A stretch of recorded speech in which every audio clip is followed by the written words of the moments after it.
Hello বন্ধুরা, আজকের একটি নতুন ব্লগে তোমাদের সবাইকে জানাই স্বাগতম। আশা করি তোমরা সবাই ভালো আছো, আমিও ভালো আছি। আজকের ট্রিপটি আমরা দুই বন্ধু ফ্যামিলি নিয়ে বেরিয়ে পড়েছি কলকাতা থেকে, মানে আমাদের বাড়ি থেকে কালকা সিমলা টয় ট্রেনের উদ্দেশ্যে। প্রথমে আমরা বাড়ি থেকে অটোরিকশা ভাড়া করে নিয়ে ট্যাক্সি স্ট্যান্ড পর্যন্ত গেলাম। দেন ওখান থেকে ট্যাক্সি ভাড়া করে নিয়ে হাওড়া স্টেশন পর্যন্ত গেলাম।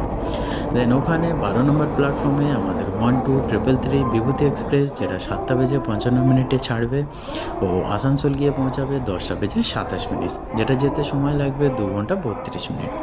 আমরা 12 নম্বর প্ল্যাটফর্মে বিভূতি এক্সপ্রেসের জন্য অপেক্ষা করছিলাম। দেন বিভূতি এক্সপ্রেস নিজের সময় মতো 12 নম্বর প্ল্যাটফর্মে এসে দাঁড়ালো। দেন আমরা আমাদের যে যার লাগেজ ভালোভাবে সিটের নিচে রেখে দিলাম। দেন আশেপাশে ঘুরলাম ও কিছু ছবি তুললাম। বিভূতি এক্সপ্রেসটা বেশ পরিষ্কার পরিচ্ছন্ন ছিল, বাথরুমটাও বেশ পরিষ্কার পরিচ্ছন্ন।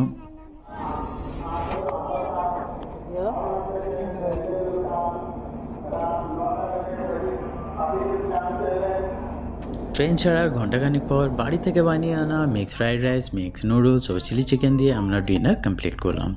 বিভূতি এক্সপ্রেস সময় মতো 10:30 নাগাদ আসানসোল স্টেশনে এসে পৌঁছালো।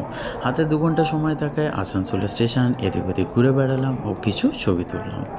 ঠিক ঘড়িতে যখন 10:22, 12311 নেতাজি এক্সপ্রেস আসানসোল স্টেশনে এসে পৌঁছালো। আমরা নিজেদের সিট খুঁজে নিয়ে লাগেজগুলো রেখে দিয়ে দেন বিছানা কমপ্লিট করে নিয়ে ফ্রেশ হয়ে নিয়ে ঘুমিয়ে পড়লাম। পরের দিন সকালে bread omelette, bread butter jam, laddoo ও চা দিয়ে ট্রেনের চলমান সুন্দর দৃশ্য দেখতে দেখতে ব্রেকফাস্ট কমপ্লিট করলাম। ট্রেন ছুটে চলেছে সুন্দর সুন্দর গ্রাম, ক্ষেত, পাহাড়ি অঞ্চল, খাল, বিল, নদীর ওপর দিয়ে কালকার উদ্দেশ্যে। গল্প করতে করতে কখন সকাল থেকে বেলা গড়িয়ে দুপুর হয়ে গেল বুঝতে পারলাম না। দুপুরবেলায় এক থালি দিয়ে লাঞ্চ কমপ্লিট করে নিয়ে কিছুক্ষণ বিশ্রাম নিলাম। দেন তারপরে সন্ধ্যাবেলায় উঠে ম্যাগি, মোবাইল মুড়ি, ভুজিয়া ও চা দিয়ে চা খাবার কমপ্লিট করলাম। দেন তারপর আবার গল্প করতে করতে কখন রাত হয়ে গেল সেটাও বুঝতে পারলাম না। রাতে খাবারে নিয়েছিলাম ফ্রাইড রাইস ও চিলি চিকেন, ও তার সাথে ছিল লিমকা। ট্রেনে দেওয়া নাম্বারেতে কমপ্লেন করাতে পরের স্টেশনে আমাদের সিটের ধারে যে জানালাটা ছিল সেটা পরিষ্কার করে দিলাম। ট্রেন যখন দিল্লির লাল কেলার বড় বড় দেওয়ালের পাশ দিয়ে যাচ্ছিল, দেখতে বেশ ভালো লাগছিল, বেশ হিস্টোরিক ফিল আসছিল। তারপর ট্রেন ছুটে চলে কালকার উদ্দেশ্যে। রাত 2:10 নাগাদ ট্রেন এসে পৌঁছায় চণ্ডীগড় স্টেশন। এখানে কিছু বগি বাদ দিয়ে দেওয়া হয়, কারণ কালকা স্টেশনের দৈর্ঘ্য ট্রেন হিসাবে ছোট। এখানে সময় লাগে 30 থেকে 40 মিনিট। তারপর ট্রেন ছুটে চলে কালকার উদ্দেশ্যে। কালকা স্টেশনে গিয়ে পৌঁছায় ট্রেন 3:10 নাগাদ। কালকা স্টেশনে আমাদের ট্রেন 4 নম্বর প্ল্যাটফর্মে এসে লেগেছিল। তখন ট্রেন থেকে নেমে মোবাইল অ্যাপসেতে চেক করলাম যে আমাদের কালকা থেকে সিমলাগামী যে টয় ট্রেনটা 6:20 ছাড়বে 5 নম্বর প্ল্যাটফর্ম থেকে। এদিক ওদিক তাকালাম, বাট কিছুতেই দেখতে পাচ্ছিলাম না যে 5 নম্বর প্ল্যাটফর্মটা কোথায়। আশেপাশে কেউ ছিলও না যে তাকে জিজ্ঞেস করব। তারপর সামনে দেখলাম ফুট ওভারব্রিজ ধরে 4 নম্বর প্ল্যাটফর্ম থেকে 1 নম্বর প্ল্যাটফর্মে গেলাম। দেন ওখান থেকে toward dormitory, upper class waiting room, retiring room, then cross করে সামনে থেকেই কালকা থেকে সিমলাগামী যত টয় ট্রেন আছে ওখান থেকেই ছাড়ে।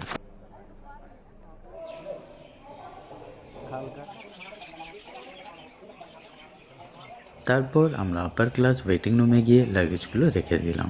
তারপর ফ্রেশ হয়ে নিয়ে লাগেজ থেকে শীতের কাপড় বার করে যে যার মতো পরে নিলাম।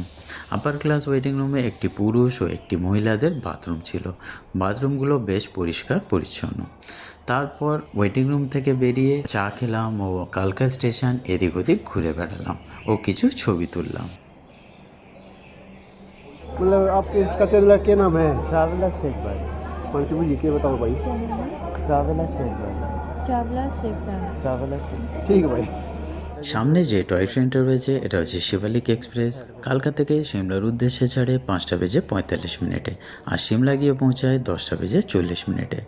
এর ফার্স্ট ক্লাসের টিকিটের ফেয়ার রয়েছে 595 টাকা। এর ব্রেকফাস্ট ইনক্লুডেড থাকে।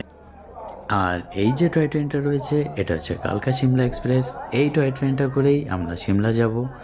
এর ছাড়ার টাইমিং হচ্ছে 6:20 আর সিমলা গিয়ে পৌঁছাবে 11:50। এর টিকিটের ফেয়ার নিয়েছে আমাদের ফার্স্ট ক্লাসে 300 টাকা করে, এতে কোনো ব্রেকফাস্ট ইনক্লুডেড নেই। 5:17 আমরা আমাদের লাগেজ নিয়ে আমাদের কোচ নাম্বার FC1-এ উঠে পড়লাম। এই কোচেতে একটা ছোটো মতো বাথরুম রয়েছে, বেসিন আছে। ও এই কোচেতে বসার জায়গা বেশ স্পেশিয়াস, বেশ মানে খুব ভালোভাবেই বসা যায়। আর লাগেজও খুব ভালোভাবেই রাখা যায়। উপরেও লাগেজ রাখার জায়গা আছে, সিটের নিচেও লাগেজ রাখার জায়গা আছে, আর জানালাগুলো খোলা যায়। বেশ আমাদের তো বেশ কমফোর্টেবল ও ভালোই লেগেছে আমাদের।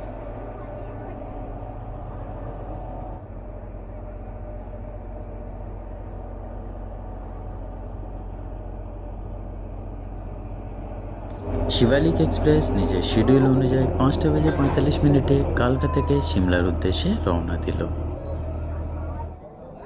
ট্রেন ছাড়ার কিছুক্ষণ আগে আকাশের দিকে তাকিয়ে দেখি আস্তে আস্তে ভোরের আলো ফুটছে ও দূরে দেখতে পেলাম প্রকৃতি সুন্দরী মায়াবী পাহাড়।